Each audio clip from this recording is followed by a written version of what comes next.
welcome to the Deal Final Corner. So this is your weekly property talk show brought to you by Property Filter, hosted by myself, Guillaume Black, your favorite Frenchman. I'm the CEO and co-founder at Property Filter. It's the UK's highest rated platform to find deals. And as you know, we are on a mission to empower our property investor and deal sourcer members to find another 1,000 deals this year like they did last year, thanks to the Property Filter blueprint. And the purpose with this Deal Final Corner is to give you more and the best of the available resources by inviting expert guests who will share with you the latest and most current strategies, tactics, and secrets about what actually works right now in terms of finding and making deals and the reality of systemizing and running a high-performance business in property. So it really is my pleasure to introduce you on today's Deal Final Corner to Mr. Paul Tinker. So Paul is the founder of the Construction Training Academy. He's the UK's leading provider of construction project training in the property space. He's accredited by the CITB, which is the Construction Industry and Training Board. So this is a subject that's very dear to me because I have a construction background myself, used to build bridges and things like that. And so when I moved to this industry, I realized, all those good practices, all the certification, like from CSCS card, Triple STS, SMSTS, all of these things were, non-existent. So it was really, really refreshing for me to come across Paul and see how he's doing a big job, basically leveling up the industry on that end. So with well over 3,000 refurb projects under his belt up and down the country, totaling well over 300 million worth of construction work, for both corporate and private clients. Paul has a wealth of experience, so I'm very much looking forward to hear more of Paul's talks today. So what you can expect from this episode, so how you can change the way in which you communicate with construction professionals, so from builders, trades, contractors, all the way to consultants alike, so you can attract the best of the best, in this industry, and so that you can then get the best results possible, by doing on time, on budget, projects every single time. So, and as I said, will be followed by some Q&A, and you'll be able to pick and unpick Paul's brain. So I'm very much looking forward to hearing more about Paul's talk today. So please give a massive Property Filter virtual welcome to Mr. Paul Tinker. Over to you. Thank you, mate. Appreciate it. Thanks for the intro, Guillaume. Appreciate it. This talk, by the way, an idiot's guide to getting what you want from your construction projects and from life itself. Actually, you can apply this same principle into life and any other business as well. So flick back with me briefly to 2008. As Guillaume touched on the intro there, I was running a multi-million-pound construction company, delivering projects up and down the UK. At any one time, I had probably any given point 20 to 30 million pound under construction across up and down the UK. Literally at one point I had a project running in Caerphilly in South Wales. At the same time I had a project running in Wick in the very north of Scotland, and trying to travel between those two sites on commercial aircraft was a real challenge. I was under severe pressure both from my management and board of directors at the time. And at the time, I used to use booze to assist with coping with that pressure. And coming from the military, which was my background before that, where I learned my craft as a bricklayer, to then joining that construction industry, this was the only coping structure that I knew. It was just what we did as builders, as soldiers, was to do booze. And actually, I was really good at it. There weren't many people that could sink as much booze as me and still be walking at the end of the day, and in fact get up the next day. Now, a daily tonic for me was 5 pints of strong lager, a bottle of red wine, and half a bottle of Jack Daniels every single day. That soon took a toll on my health, relationship, on my business, and I became conscious of that method of managing that pressure around about 5 years and 8 months ago, the last time I looked, when I chose to get a clear head and quit the booze. And the key takeaway for me was getting my head right in order to get what I wanted from life. So if you were to ask yourself a question of, do you make great decisions when under severe pressure? Like, who can actually say that they do that? Do they make great decisions when they're under severe pressure? Do they make great decisions when you don't have a clear head? And that's where I found myself when I going into business myself. It wasn't a knowledge, experience, or a skills gap. It was a pressure handling gap. And in business, particularly high revenue turnover businesses like the construction industry, detail matters. And that's what I want to share with you today. Getting what you want matters. When you are under pressure and half cut, this becomes impossible. So remember this talk being about getting what you want from your life and from your business. And the title of the talk there is quite simply, if you don't ask, you're not going to get. So don't ask, don't get. My mum used to say that to me when I was a kid, actually. Has the slide changed on your screen? Yeah, cool. So if you've ever asked a builder, tradesman, or a contractor for a quotation, just pop a 1 into the chat box for me. So just pop the number 1 into the chat box so I can see that you know, there's some relevance here for people. So if you've ever asked a builder, a tradesman, a contractor for a quotation for your home, for a property investment, for a property development project, no matter what it is, just so we know, okay, 1s are coming in, perfect. So when you did that, especially if you were a homeowner, you probably left a whole load of stuff to chance. And given that you've done it as a homeowner, you most likely I don't know what the word is. You most likely transferred that approach into your professional property developing career, if you like. And I remember once when I was a bit wet behind the ears, a bit younger, and asking for an extension on my own home, as you do, and went towards a builder to get an extension. And the extension price came back at 24 grand. I'm thinking, nice, that's a decent price. Can't wait for this to get built. Walls go, footings get built, the walls go up, roof goes on. Then the builders had disappeared once the roof's on. And I'm thinking, what's going on here? Where's everybody gone? And I'm looking around and they didn't turn up. So I call them and I say, lads, when's the windows going in? I said, we don't do windows. We just did the extension. Now, me as a lay person, as a homeowner at the time, I felt that it was a reasonable expectation to think that windows would form part of that extension, but apparently not. So I'm sure you'd agree with me that you would assume that you've asked for a quote for an extension that's gone up. You'd think that windows would be a part of that. And the builders will be laughing with his mates down at the pub that day, thinking that I expected windows to go in as part of that extension. And likewise, I'm there with my mates thinking, I can't believe I've had this extension gone up and they don't do windows. Like, it's actually crazy when you think about it. But really and truly, what's happened there is I haven't really detailed out what it was that I wanted. So in this slide that you see, contractor on the left and customer on the right, what happened with that 24K was a quote was produced.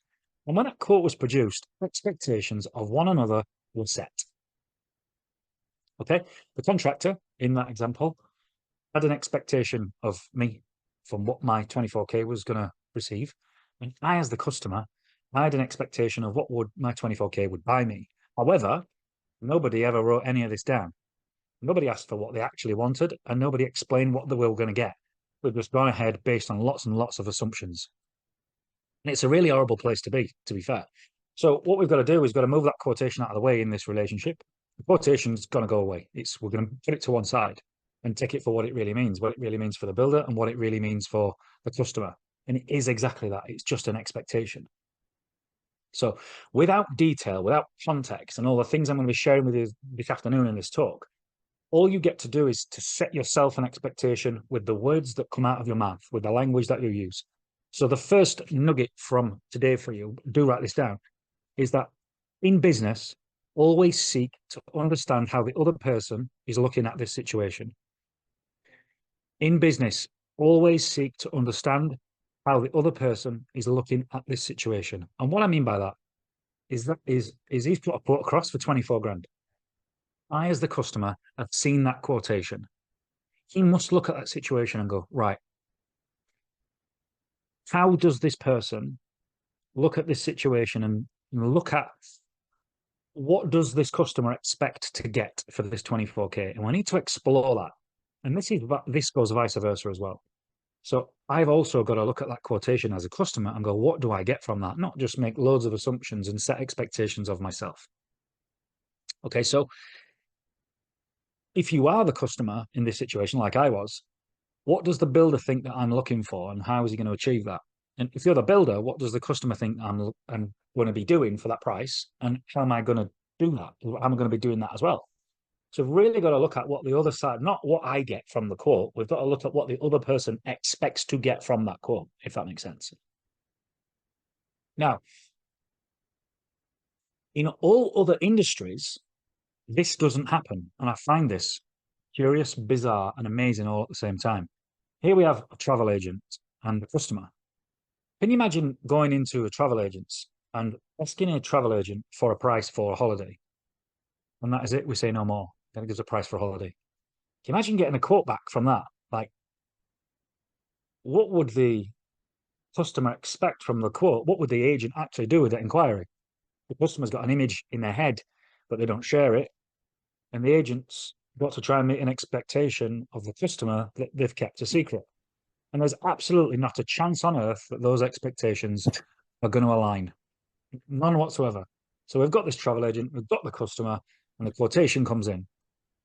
Now, the problem that's going to happen next is the customer, sorry, the customer, that's their view of that holiday. That's what they see. They see 2 weeks in Cape Verde with a family for 4. And then the agent sends them to Skeggy on a coach.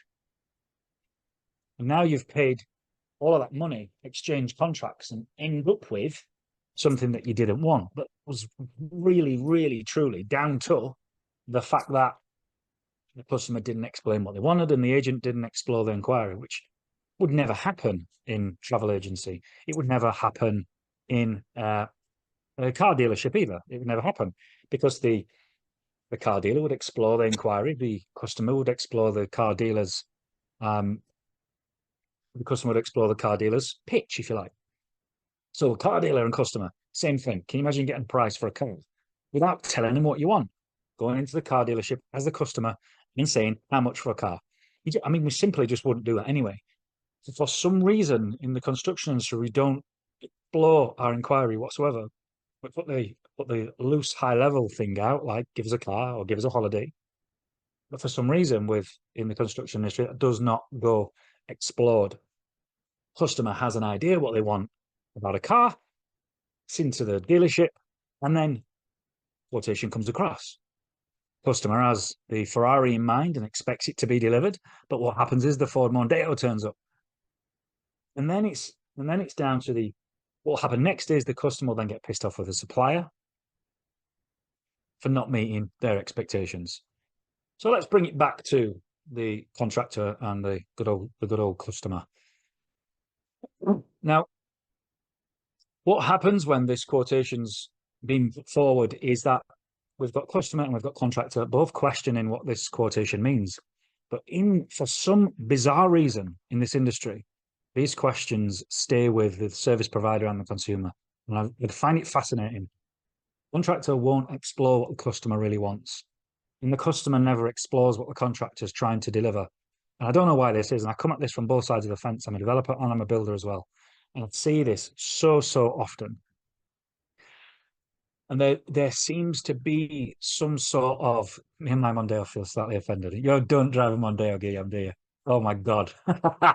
You should have warned me how to change the slide.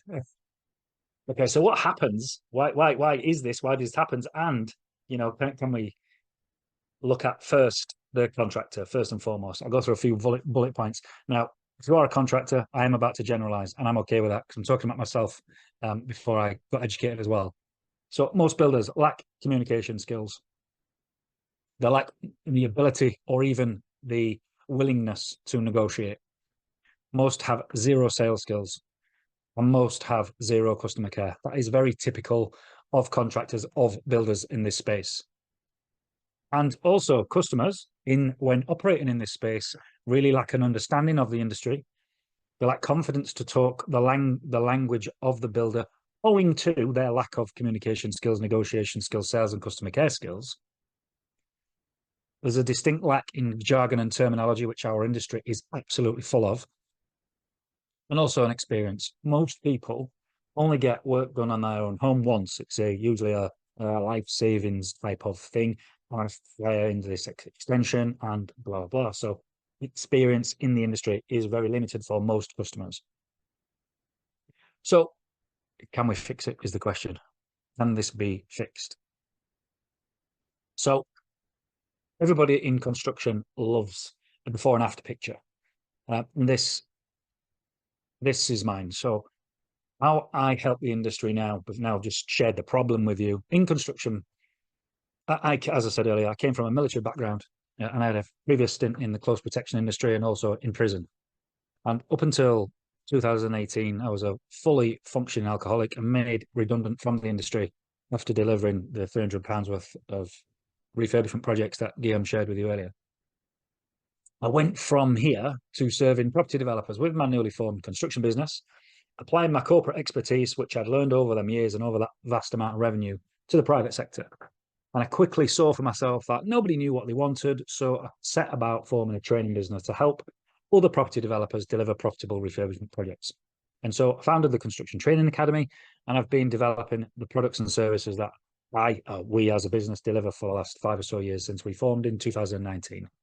I've trained thousands of people now using my refurbishment system, which have since been accredited by the CITB, which is the Construction Industry Training Board, the leading light in educational standards to our industry. And I've recently launched a business planning and development retreat based over in Cyprus. And all things being well, my pilot license should land in my front door today or maybe tomorrow. So I've just passed my test. I'm just waiting for that license to come through now so I can be buzzing around the skies much more often. So I'm going to now introduce you to the fundamental principles, the fundamental basics of getting what you want from life and business. Okay, so can we fix this? Can we fix this problem? So the 5 things I'm about to give you, so grab a pen and paper if you don't have one yet. The 5 things I'm about to give you, you're going to learn exactly how to get what you want from life and business. If you want these 5 things, just type me another one in the chat box, just so I know. Just so I know that this is something that you are looking to learn, that you are wanting.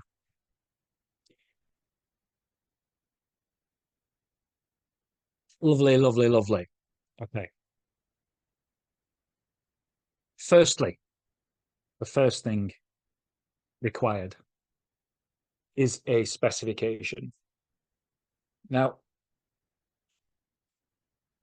what chances do you think, this is a rhetorical question, and so what chances do we have of achieving this kitchen by asking the builder for a price for a kitchen? Like, they are absolutely zero. Again, just like the car, just like the holiday, we must be specific. If you want to go to Cape Verde with a sea view for a family of 8, first class, flying from Heathrow to land at, I don't even know what the airport is in Cape Verde, is it Boa Vista? To land in Cape Verde, to have all-inclusive, to have all your trips included, a meal on the plane, chauffeur-driven taxi on the way there, and then your transfers as well. You've got to say that. Okay, you've got to ask for those things. If you want a red Ferrari with metallic paint and leather seats, and 24-inch wheels with the body kit on and all the rest of it, you've got to ask for that. You can't just ask for a car or you're not going to get it. And it is the same thing for this kitchen. If you want ocean view rooms, if you want balconies, if you want 5 stars, if you want it by the beach, if you want it all inclusive, you've got to say that or you're not going to get it. Okay, the alternative is you keep quiet and you don't say what you want. And you do ask for a price for a kitchen. And you do ask for a price for a holiday or for a car. And guess what you're going to get? You're going to get extreme disappointment is what you're going to get. Because you've got an image of that kitchen right there and that image in your head. But you never said it. So the builder or your kitchen fitter or your contractor has got absolutely zero chance of meeting your expectations. Absolutely none. There's no way on God's earth that he would be able to guess that kitchen if you keep it a secret and keep it inside. So that is the first thing, specification. Okay, that is your number one thing that we need to be fitting out, describing and using. The word specification actually means, if you break it down into basics, means the action of being specific. So in the absence of a specification, it is the action of being unspecific. So we're just guessing, right? And we're relying on someone to try and translate something that we've never communicated to begin with. Okay, next becomes time. So in my world, this is known as a program of works. Time is next. So remember holiday as well. So what factors would affect the price of a holiday? Well, we've got the duration. So how long you're going for, what time of year. So it would be seasonal. What time of day are the flights? That also impacts price. Will it be in school holidays or not? That's going to impact price. Then it's the same for construction work. Something with an immediate start, with fast production to a high standard, is going to come at a premium. winter projects are going to take longer than a summer project, and therefore, if a project takes longer, therefore it's going to cost you more. And you need to be aware of this, because the overall duration of the works are paramount in assessing the project's profitability. Next is the contract, or also known as cowboy repellent. Now, if you remember, I can only see a few faces, but I'm gonna guess that people remember Blockbuster Video. I certainly do. It was if you don't know, and it's before your time, it was a video hire place. You used to go down, hire a video, you had it for overnight, so you go on the Wednesday, had to be back for Thursday night before 8 o'clock. And if you bought that videotape back an hour late, or you didn't rewind the tape, you had to pay more. You got a fine. And that was purely because it was in the contract. We all knew before we had that video that would happen in the event of it being late or not rewound. And if you bought it back late, or if you didn't rewind the tape and you got this, we'll call it a fine, you got the fine for being late or not rewinding the tape, we just accepted it and paid it. You have a little moan about it. If it wasn't in the contract and they levied this against you, you'd be extremely pissed off when you brought that tape back if you didn't know about this thing in the first place. Now, call this cowboy repellent because I truly believe it is impossible to contract with a cowboy. And I say that because as soon as you get one out, they run away. So remember that the next time you get a contract out, if your builder won't sign it, if a builder won't enter into a contract with you to deliver your project and they start backpedaling, rewinding, running away, then take that as a win. Please do. Take that as a win. Don't take that as, oh, I've lost my builder. Take that as I lost the cowboy, because that's why they won't sign it. Yeah. Contract is ultimate accountability. Okay. So your contract is the coming together of the previous two steps. So the specification and your program. When they come together, we've now got on a basis of what's going to be delivered and in what time period. So that contract ties in the spec and the program. Okay. So don't ever proceed in business without a contract. Like, again, this seems to be the only industry which this is like, do I need a contract? Would I get a contract? Should I bother? It's a lot of chew that. What if they won't sign it? Like, it's the only industry that happens. Would you buy a house without a contract? No. I've got a gym membership that I pay £19 for. 19 quid a month because I'm tight. And I still have a contract. For 19 quid, and yet people are entering into 10, 20, 30, 40, 50, 60 grand's worth of building work on a fag packet or a handshake or their mate. It blows my mind. So, next up, payment terms. Understand that the deposit for the car, the holiday, it needs to be paid, and the payment needs to be made on time. If you want to have a smooth holiday, smooth booking, and a delivery journey. Yeah, when you book your holiday, if you're anything like me, I like to preserve my cash flow.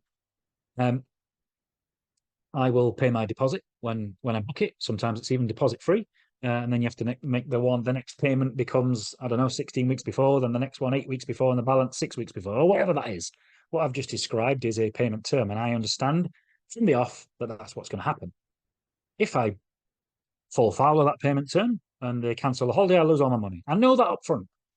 But for some reason, when we enter into construction work, we don't want to do that. We just want to hope for the best. And you'll get paid on Friday, or you get paid when it lands, and it's all up in the air and nobody knows when they're getting paid. Here's the next thing to write down for you in construction. Contractors, builders, tradesmen, they care about two things and two things alone. Number one, how much they are getting paid. And number two, when they're going to get paid it. They are the two things that they care about the most. How much they get paid, when they get paid it. Okay? You've got to be clear about this before you start work. Before you enter into contract, before you enter into project commencement, you've got to be clear about payment terms. The last thing you want is people chasing you for money when you're on a project. You might be on holiday. You might be out with a family. You might be at the cinema. You might be looking after your kids. They will not care if they've not been paid. They won't care about any of that. They'll just be at you, especially on a Friday night when they've run out of beer tokens. Okay? If you don't establish payment terms, these contractors are just going to become a thorn in your side. They'll be chasing payments when it's not due and all of these other things. Okay? And lastly, and most importantly, we've got a pair of dirty boxer shorts. Okay, those dirty boxer shorts, from time to time, need to be changed. Change is inevitable on a project. not my boxer shorts, by the way. There will come a time on a project and in life where change has got to happen, either for the betterment of your health, or the betterment of your finances, or the betterment of your business generally. Change has got to happen. Know that. Don't be so stubborn in your plan that you can't initiate change using a change procedure. It's going to happen along your business journey, along your entrepreneurial journey. Change is coming. All your plans are not tattoos. I always say that. Okay. Change is coming. Now, projects evolve, projects change, markets shift. These things do happen. Okay. And when they do, you've got to be prepared for it. And you've got to know what's going to happen when you do. So when change happens, when change is coming up, you've got to make sure you have a procedure in place to be able to do that, to make sure that it's communicated well, make sure it's communicated clearly. Contractors know, team knows, staff know, consultants know. They all know what you expect in the event of change. Let me give you just a very quick example. So your contractors come and the first job being the rip out, start stripping the wallpaper. Okay. And all the render behind the wallpaper, all the internal plaster, all falls off the wall. It's a really common thing. Now, your team, your subbies, you must know what you're going to do when that happens. You've got to know what's coming. Okay, change is coming. Just make sure that you manage it effectively, you manage it correctly and efficiently for you and your business, so that you get the best results. Hope you've enjoyed this talk. That's me finished. I wanted to leave it half and half, so I'm about right at 2 o'clock. If I can give it some Q&A. If you like what you've heard there is my QR code to book a call. It's me looking very dapper on stage up in Bolton a couple of months ago. I'll leave that there for anybody who wants to book a call in with me to discuss anything further. That's all I have for you. I'll stop.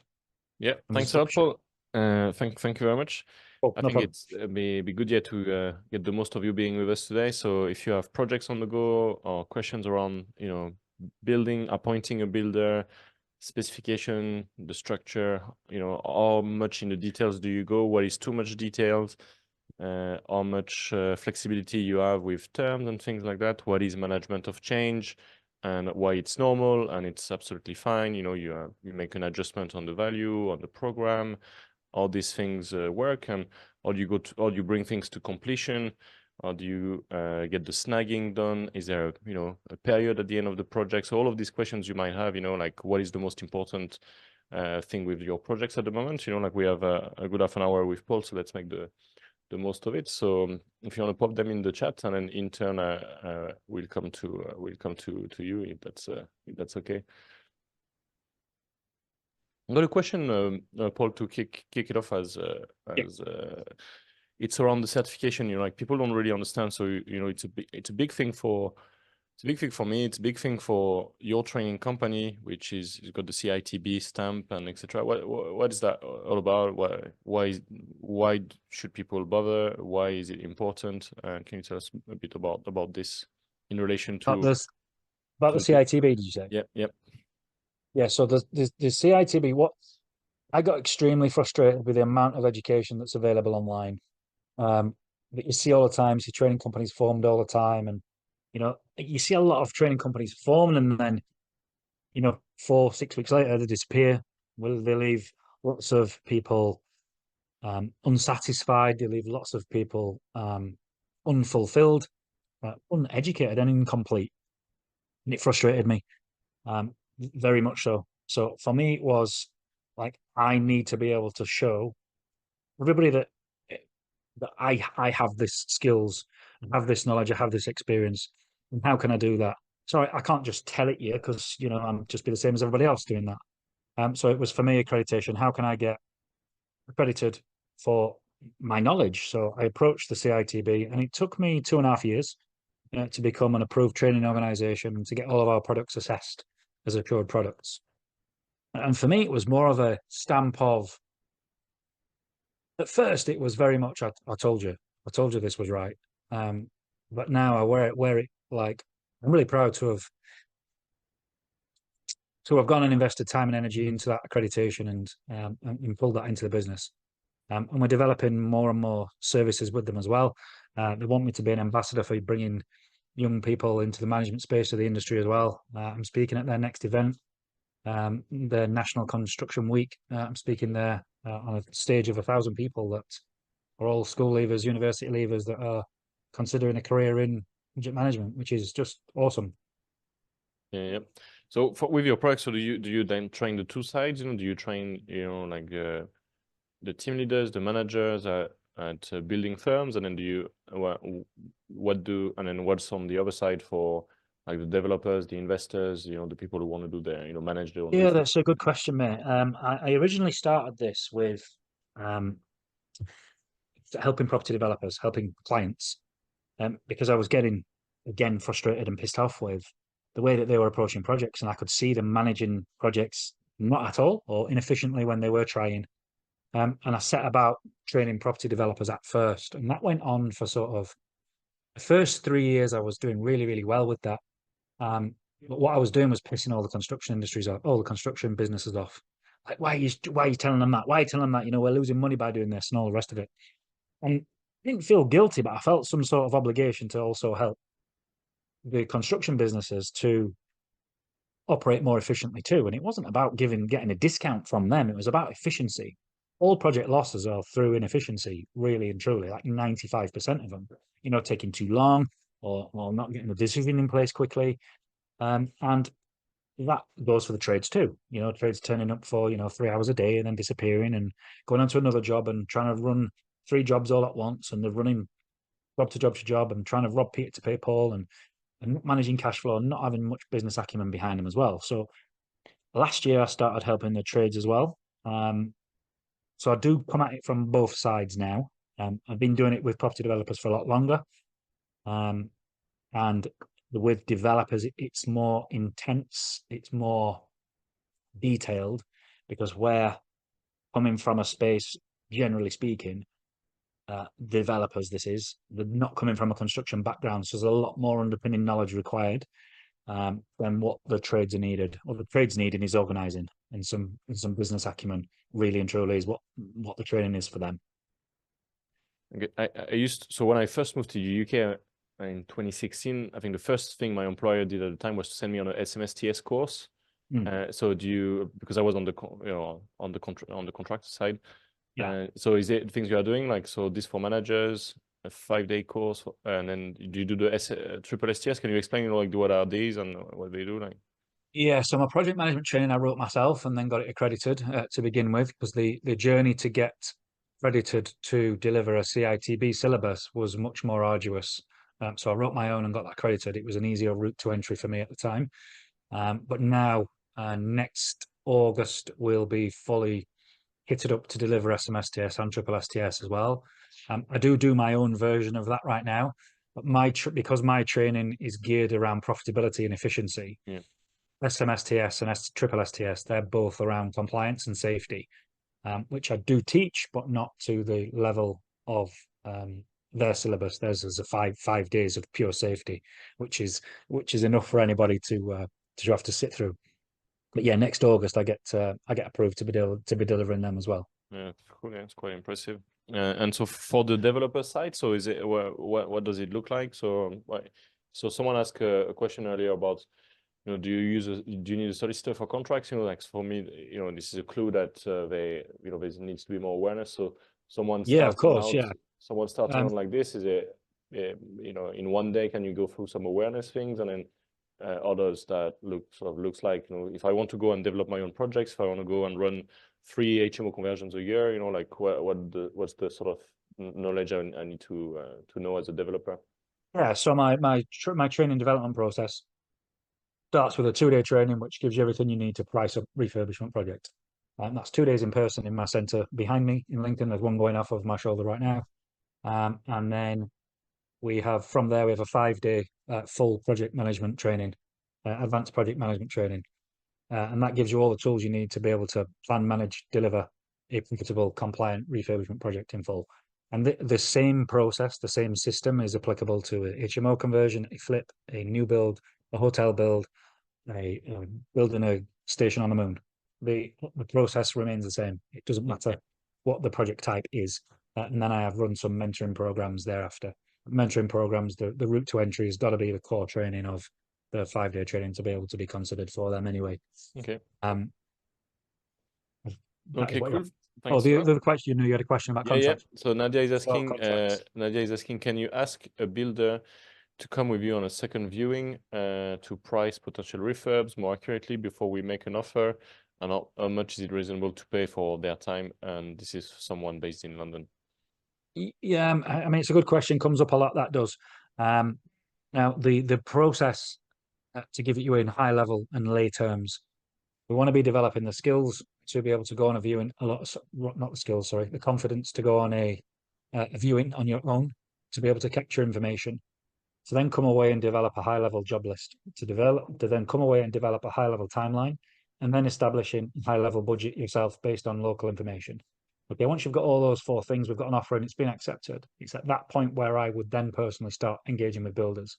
But before I did that, I'd want to be going back out and turning that job list into a detailed specification, into a detailed timeline, cash flow forecast, milestones and payment term schedules, and then into forming a quoted up project rather than just budget figures. And our 5-day trainings gives you that in full how to do that. That's the first sort of 3 days, what the process I've just described. And I'm going to take all of that information out to a competitive tendering process, which is again another process. But to answer the question in short, would I take a builder on a view? And the answer would be no. And the reason being, it's too early. The builder can't quote something that's not been yet made specific, because if it's not specific, all you're going to get back is a number. Okay, when you get a number back that's not based on anything, it doesn't mean anything. It's not based on anything whatsoever, other than a guess. Okay, somewhere between the Mondeo and the Ferrari. Correct. Yeah. If you're going to get a range off a builder, if you get between 10 and 20 grand, the client hears 10, the builder hears 20. So immediately we've got this mismatching expectation once again. We've got to be really mindful of language that we use when it comes to pricing at work. Lots of people want to know what the build cost is, but unfortunately cost is a resultant output of input effort. Cost isn't known in advance, so it's a word we need to remove from our vocabulary when pricing up. Okay, when we're using words like estimate, allowance, and budget, those are the 3 words you need in your language, and really sort of use those because it helps set it sets your thinking, it sets your mindset into what that number actually means. But when you talk about costs if you use the word cost in advance of a project, it just stops you in your tracks because you're fixing yourself. The word cost implies that it's fixed. The word cost implies that it's already known. And when that can't be achieved in advance of a project starting, you're actually setting yourself up psychologically to fail. Yeah, cool. Yeah, thank you. Another question from Nadia: is there a specification template we can get? Sorry, my thing moved. We can get from somewhere online for mid-range buy-to-let kitchen, bathrooms, quality fixtures and fittings, so we can use it as a cookie cutter for doing different projects. So there's no real source of template that I can think of per se, purely because by virtue of it being specific, a template would imply that it's the exact opposite of being specific, and it means that everybody's got the same one. So the layout or the format could be specific. Let me just see if I've got it on this computer, and I'll show you. It starts with this job list, like two houses next to each other. One might have need to do the flooring, one needs to have a plaster done on ceilings, one not. Yeah, every project is going to be different. So let me just see if I can. I don't know if it's on this computer.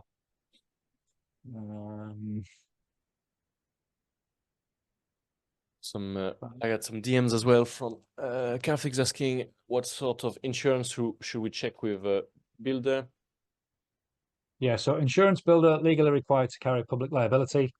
If they're giving advice, then they need professional indemnity, but there aren't many that do give advice, and there aren't many that are insured to give advice unless they're carrying out design work.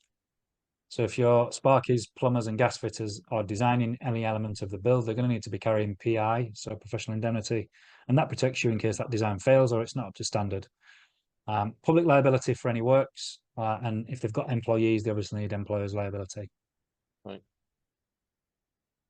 Another question: when should we have a structural warranty insurance And can you give some insight on what are these insurance? We are looking for a house to flat conversions, and I was suggested this might be needed to do such projects. So that question I can't answer on any sort of specific specific project, because every project is in its own right, and I'm also not an insurance expert either. I would seek advice from your lender, and they'll or the funders, and they'll tell you which it is that you want, which insurance it is that you should be getting. You've just found a slide from one of my presentations. So somebody asked about specification template. This is about as good as a template as what you want to get. If you want to screenshot it, feel free to. What this does is it gives you every word that needs to be covered off in your specific sentence. So just to run through the slide, at the very bottom of the slide, it says the specification for your internal doors would read something like supply and fit 10 6'6" by 2'6" FD30 Howdens door doing smooth DFD 5860 doors finished in RAL 7016, which is a paint color. Now, how did I arrive at that sentence? Well, I arrived at that sentence by using the boxes above. So those 8 boxes inside of that framework will give you everything that you need to specify the items required for your project. So rather than saying, oh, can you just replace all my internal doors? That's not enough information. So we've got to get specific with it. And that's how we do it. That's how we get specific with it. We add all of those 8 words into the sentence, because now there is no questions going to be asked. There is no need for change. There is no need for any price to go up or down. We've been very specific, very fixed. We know what we want. We tell the builder to install those doors, 10 of them. Then the sizes, let's get them fitted. That makes sense? Yeah, it's really good, yeah. Cool. Louis is asking, when renovating a house, and at which point of the project would you advise starting looking for trades to carry out the work? This is for a project which is out of area, so I'm not sure where you're based, Louis, but you are quoting your project being in Middlesbrough, which is far from most places. In middle of nowhere. Yeah, it's a good question as well.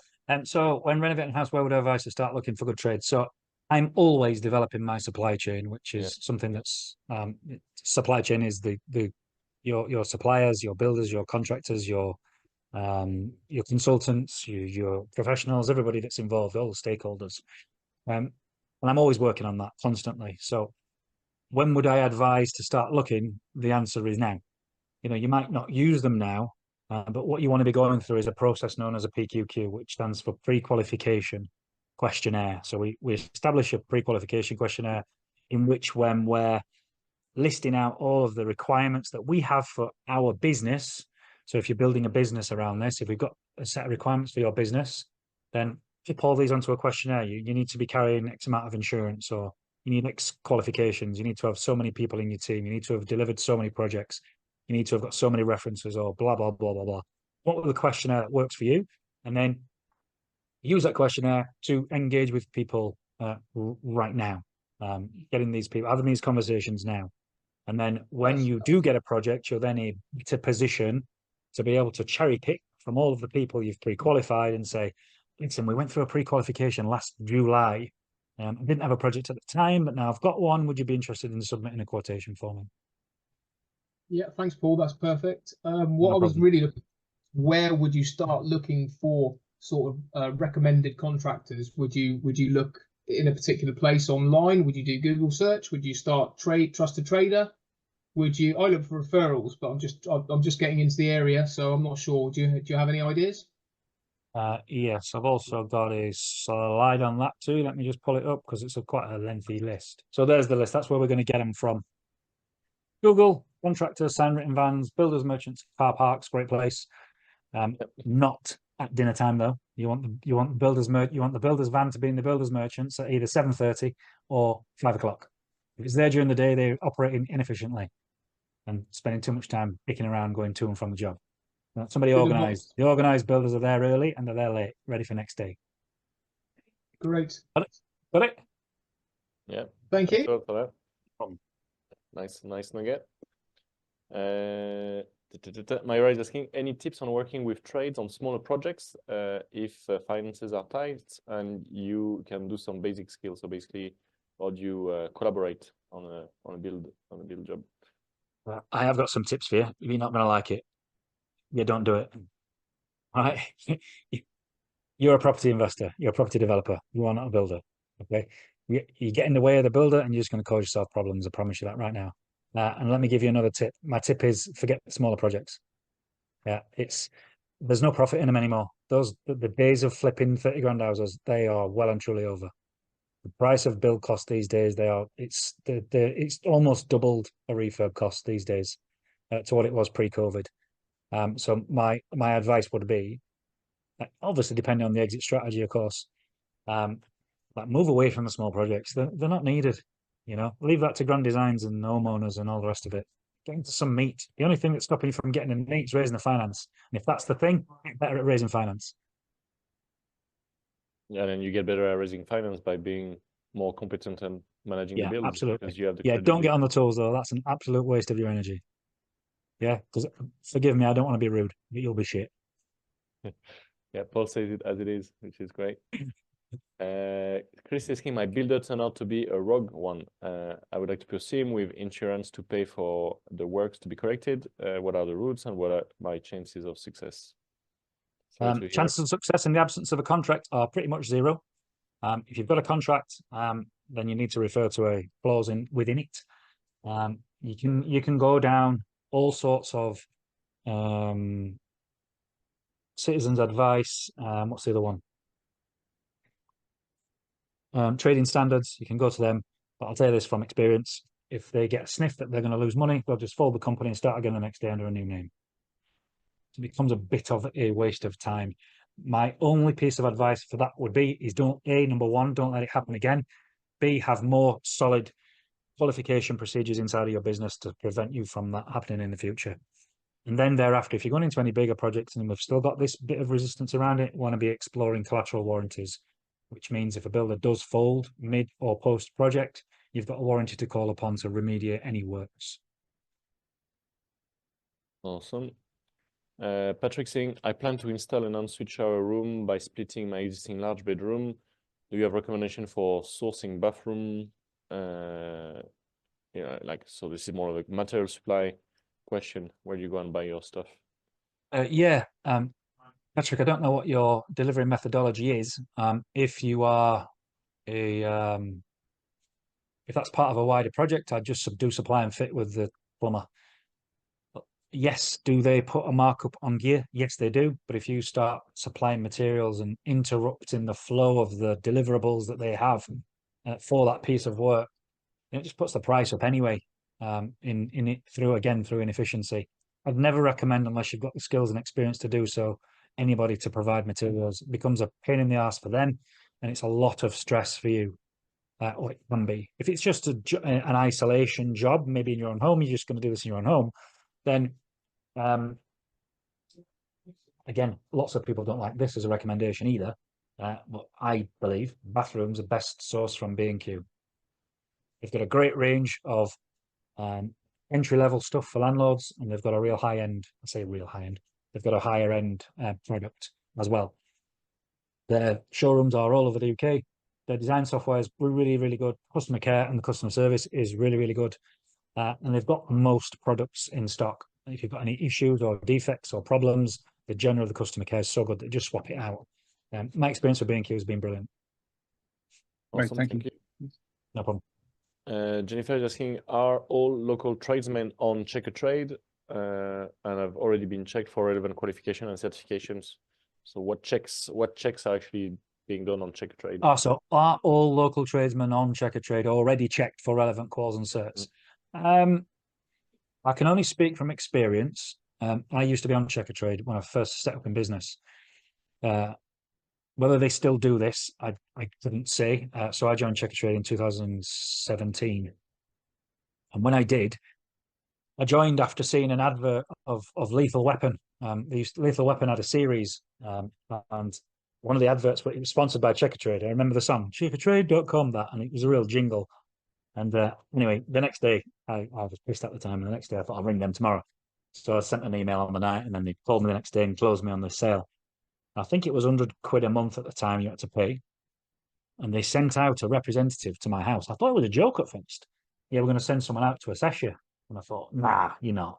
Anyway, true enough, the next, a week or so later, this guy turns up at my house, he knocks on the door, said, "I'm from Checkatrade, I'm coming to assess your application." And I thought, this can't be real. I'm thinking at Checkatrade, this big national organisation, has sent someone to see little old Paul around to see if he's got a bricklaying certificate.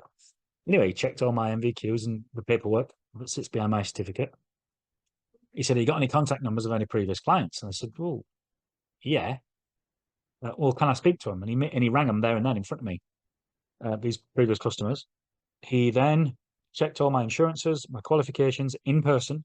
So I couldn't blag it because he turned up at my door. I didn't have a chance to send them into anything.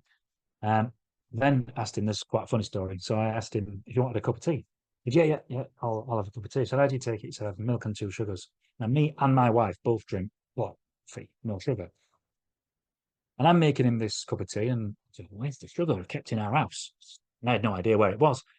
So I looked across, and there was a little white bowl, like open top bowl like this. And I thought, spoon of that in, and it was salt. And he's drunk this tea, and he spat it out all over my front. And I was like, what are you doing? And he said, "There's salt in the tea, mate." I didn't know how to say it, but yeah, he left, and I got put on Checkatrade.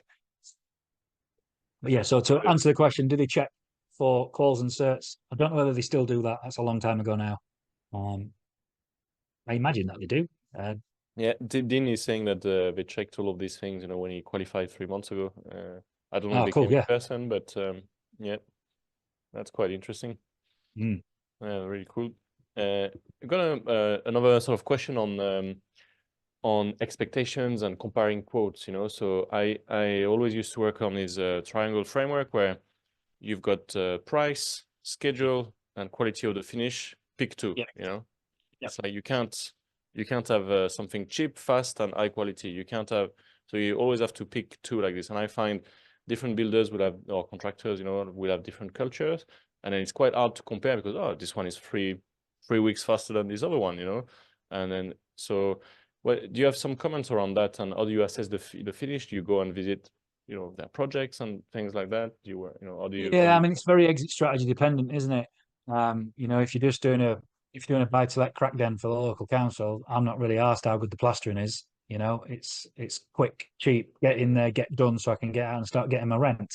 If I'm doing a high-end flip or something like that, then I am going to care about the finish.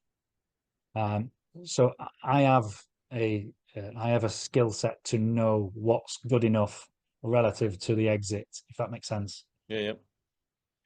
Paul, do you want to put the QR code on again? And I don't know if you want to pop it in the chat as well, so to make sure people make. That might be easier, how long is the call? And people speak with you. What's the thing? It's just a 15-minute discovery call. Yeah. Let's get it. Calendar. Whilst I'm here, and it's just a bit of a side plug. So we did recently add in Property Filter as a benefit. If you buy the yearly membership, I'm sharing all of my specifications, PQQs, and all my own processes I built a couple of years ago when I built my HMO portfolios. So anyone who moves from monthly to yearly, basically I send you all the 21 documents of what I used to do, like position of sockets and things like that. So very much speaking Paul language here. So it's not going to teach you how to price your job. It's not going to teach you much other than having a bit of a structure. But yeah, we've had really good feedbacks from this. So yeah, just a bit of a plug here because it's quite current with what Paul's saying. So you got any sort of closing sentiment, Paul, for people today? No, listen, thanks for having me. It's been a pleasure to serve. And, I don't know if you noticed, but I love talking about myself and about this industry. It's been great. No, thanks so much. I feel really, really privileged to have you today. I think your work is very important to the industry, and people want to know more about what you do. And we can see from the questions people have today, like it's genuinely like you're just a conversation away from actually have all of these things ticked. And and your projects are, you know, loss-making or life-changing, you know, all around the refurb, you know, so you can have a lot of control, or you can have zero control over this big parameter that makes or breaks your project. So yeah, I really encourage you to have a conversation with Paul. You can speak about specific projects. You can speak about, you know, like your general skill gap and things like that, and you will be really well catered for. So yeah, thank you very much, everyone, for joining Thanks for us. having me, mate. Appreciate it. Yeah, thank you very much for joining us on today's Deal Finder Corner. In the meantime, you know, like, do take Paul's offer to have a chat again. You know, I will really recommend it. Visit Property Filter and log on to your Property Filter account. Check out the deal blueprint we've got for you, where you can define your gold mine area, engage with motivated sellers, assess your properties in seconds, load your pipeline and make deals, have an endless supply of deals, join the top 1% and become a high achiever deal finder. I hope you enjoyed today's Deal Finder Corner like I did, and I look forward to seeing you next week. Thank you so much. Thank you, Paul. Thank you, everyone. Have a great day. Thank you, mate. Have a good one. Thank you. Bye-bye.